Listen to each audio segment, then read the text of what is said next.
Chapter 11. The Importance of Ganesh Kshetra. Om Shri Ganeshaya Namaha. Bhrushandi said to the Devas, the Shastras have described the Ganesh Swananda Kshetra as a square. It is divine. It is 12 yojanas in area. To its east is a gate that measures 28 units and is at a distance of 100 dhanusha. One dhanusha is equivalent to 6 feet from the idol of Ganesha. The gate to the south is at a little less than half its distance. Pandits have asserted that the southern gate is twice the size of the eastern gate. The learned have built the western gate twice the size of the southern gate and at a slightly lesser distance. The gate to the north of Ganesha is a quarter of the size of the western door but at a greater distance. O eminent Devas, this is the perception of the expanse of the Ganesh Kshetra. One Kshetra of Ganeshwara is in all the 9 provinces. At the time of deluge, Pralaya, the Kshetras are protected by their respective Devas and therefore not destroyed. The time of final annihilation, the Mahapralaya, which occurs after 1,000 Pralayas, all the elements along with the Tattvas are absorbed into the great deluge at the speed of time along with Maya. At that time, the Kshetras along with their respective deities get absorbed. This has been said by the Yogendras. This Ganesh Kshetra, due to its own powers, remains unaffected even at the time of the great deluge. The Devas asked, the Vedas have said that the Kshetras are subject to destruction. Then, O Yogendra, why is this Kshetra indestructible? The Kshetra which is formed from the union of all is referred to as Swananda. There is no doubt about it. O Lord, how and why is this Kshetra named Swananda? Please elucidate. Bhrushandi replied, the Shastras do not consider the Ganesh Kshetra as one among the Kshetras. It is different. It is the Kshetra of Brahmanaspati and is described as a form of Brahma. Just as one's happiness is known to be self, in the same way, this being Swananda Kshetra, it is accepted as a form of Brahma and as being self-realized, Swasamvedya. Ganesha's body represents his form with attributes and his head represents his form without attributes. The union of the two is a physical form and is this Kshetra. Devi Siddhi is illusory and assumes an embodied form. Devi Buddhi is a bearer of illusion and assumes a form. The union of both forms constitutes this Kshetra. Ganesha, Siddhi or Buddhi are not attached to the forms they have assumed. They reside happily in any Kshetra irrespective of its gender, masculine or feminine. What more should I describe about Ganesha? Wherever his Kshetra is, everything in it is divine and eternal and not ordinary. Everything related to Ganaraja is an expression of the divine. The wise ones say so. Hence, he is referred to as Brahmanaspati. When anyone dies in the vicinity in any of the Ganesh Kshetras, it proves especially rewarding. They bestow the 4-fold prosperities, namely Dharma, wealth, desire fulfillment and liberation. The Shastras mention that the Ganesh Kshetras can bestow union with the divine Brahma, which is the 5th Brahma. Dharma, Artha, Kama and Moksha are stationed at the Dwaras during the Dwara Yatra of this Kshetra.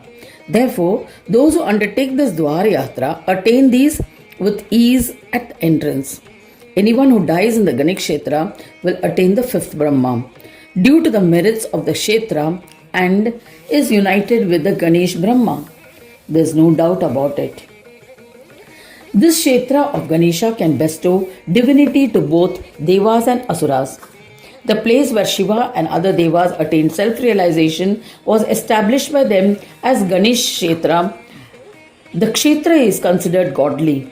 The place where Gajanana stepped on the head of Kamalasura was where a Ganesh Kshetra was established. This Kshetra is also considered Asuric. Since this Kshetra belongs to both, Swasamvedya Brahma installed there is worshipped foremost and is well acknowledged. Any devotee who performs the yatra of just one of the dwars among the 4 dwaras will be blessed with the benefits of having performed that dwar yatra wherever he may go.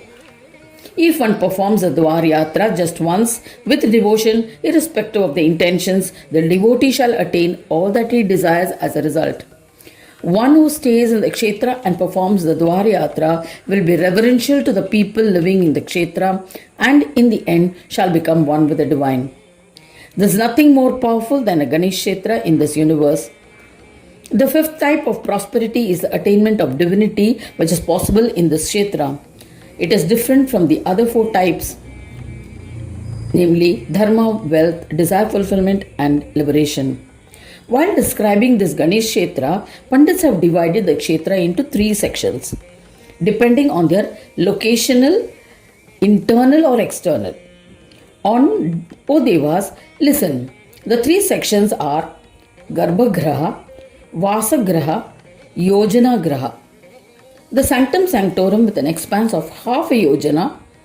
The Garbhagraha is the innermost sanctum of a temple where the idol of the primary deity of the temple resides.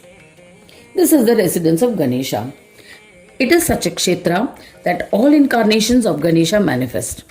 Mudgalacharya and other devotees stay in the Vasagraha to perform service to Ganesha. It is a square area and decorated with 4 doors.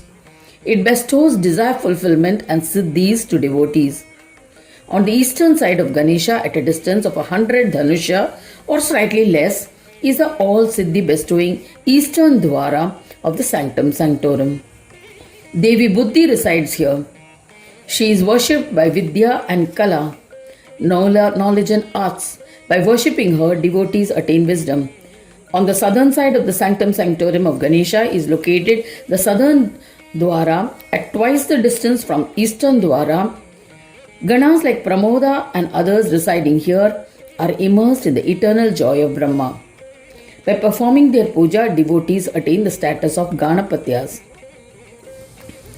To the west of the sanctum sanctorum of Lord Ganesha is the western dwar, which is at twice the distance of southern dwar. Devi Siddhi resides here along with other siddhis. By worshipping her, one can attain various siddhis. The intellectuals have mentioned that northern dwar of the sanctum sanctorum is at a distance of less than 1/4 of the distance of the western dwar. Here, Yoga Siddhi Mata and 64 yoginis reside along with their families. By worshipping her, a devotee can attain yogic accomplishment, power of disappearance at will, and fulfillment of other desires. There is no doubt about this.